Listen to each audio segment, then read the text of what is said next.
जय जगन्नाथ भगवान। विश्व विख्यात पुरी की रथ यात्रा आषाढ़ माह के शुक्ल पक्ष की द्वितीया को प्रारंभ होती है। रथ यात्रा के लिए बलराम, श्री कृष्ण और देवी सुभद्रा के लिए नीम की लकड़ियों से 3 अलग अलग रथ तैयार किए जाते हैं। भारत के 4 धामों में से एक है जगन्नाथपुरी। कहते हैं कि यहाँ बाकी के तीनों धाम जाने के बाद अंत में जाना चाहिए। उड़ीसा राज्य में स्थित पुरी में श्री जगन्नाथ मंदिर वैष्णव संप्रदाय का एक प्रसिद्ध हिंदू मंदिर है, जो जग के स्वामी भगवान श्री कृष्ण को समर्पित है।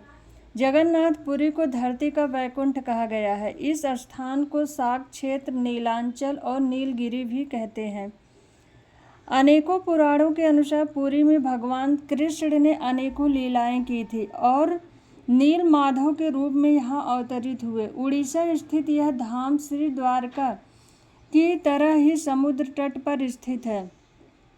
जगत के नाथ यहाँ अपने बड़े भाई बलभद्र और बहन सुभद्रा के साथ विराजते हैं। तीनों ही देव प्रतिमाएं काष्ठ की बनी हुई हैं।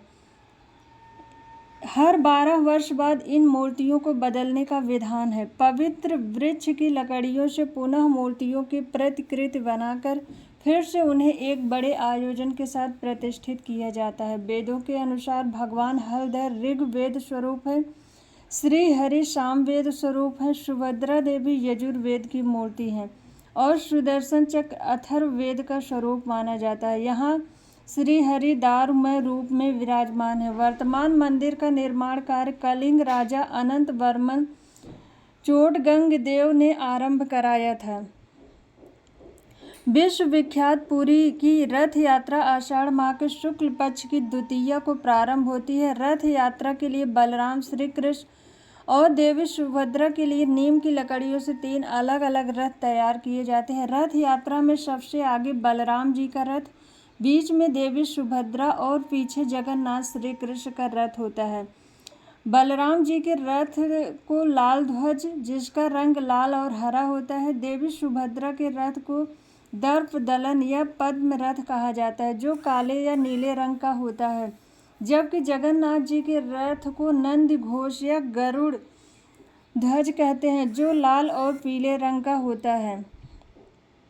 जगन्नाथ जी का नंदी घोष 45.6 फीट ऊंचा, बलराम जी का लाल ध्वज 45 फीट ऊंचा और देवी सुभद्रा का दर्प दलन रथ 44.6 फीट ऊंचा है। जगन्नाथ मंदिर की रथ यात्रा शुरू होकर 3 किलोमीटर दूर गुंडीचा मंदिर पहुंचती है।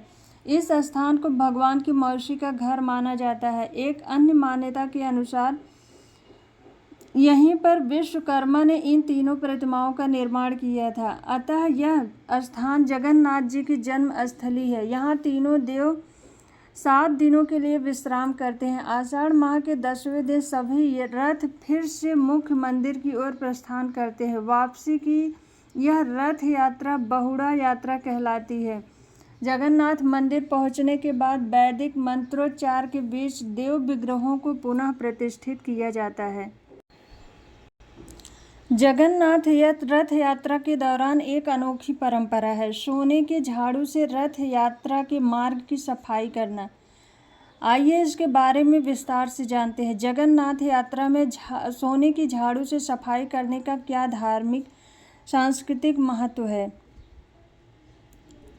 हिंदू धर्म में जगन्नाथ रथ यात्रा, जो भगवान जगन्नाथ, बलभद्र और देवी सुभद्रा की वार्षिक यात्रा का उत्सव है, भारत के सबसे प्रसिद्ध त्योहारों में से एक है। इस यात्रा के दौरान भगवान की मूर्तियों को भव्य रथों में सजाकर शहर की गलियों में घुमाया जाता है। इस रथ यात्रा की एक अनोखी परंपरा है, सोने के झाड़ू से रथ यात्रा के मार्ग की सफाई करना। यह परंपरा सदियों से चली आ रही है और इसके पीछे धार्मिक और सांस्कृतिक महत्व दोनों है। मान्यताओं के अनुसार जब से जगन्नाथ यात्रा की शुरुआत हुई है, तब से ही राजाओं के वंशज पारंपरिक रूप से रथ यात्रा के सामने झाड़ू लगाते हैं। इस झाड़ू की खास बात यह है कि ये कोई सामान्य झाड़ू नहीं होती, बल्कि ये एक सोने के हत्थे वाली झाड़ू होती है, जिसे सोने के झाड़ू के नाम से भी जाना जाता है। इसके बाद मंत्र उच्चारण और जय घोष के साथ इस पवित्र रथ यात्रा की शुरुआत होती है। माना जाता है कि इस नियम का पालन करने से भक्तों के जीवन में सुख, समृद्ध, वैभव, ज्ञान और मोक्ष की प्राप्त होती है। जगन्नाथ यात्रा में सोने के झाड़ू से सफाई करने का क्या धार्मिक सांस्कृतिक महत्व है? सोना एक पवित्र धातु माना जाता है और इसका उपयोग भगवानों और देवी देवताओं की पूजा में किया जाता है। सोने के झाड़ू से सफाई करके भक्त रथ यात्रा के मार्ग को पवित्र करते हैं और भगवान के आगमन के लिए तैयारी करते हैं। सोने के झाड़ू से सफाई करना भक्तों की भगवान जगन्नाथ के प्रति समर्पण और भक्ति का प्रतीक है। यह दर्शाता है कि वे भगवान के लिए अपना सर्वश्रेष्ठ अर्पण करना चाहते हैं।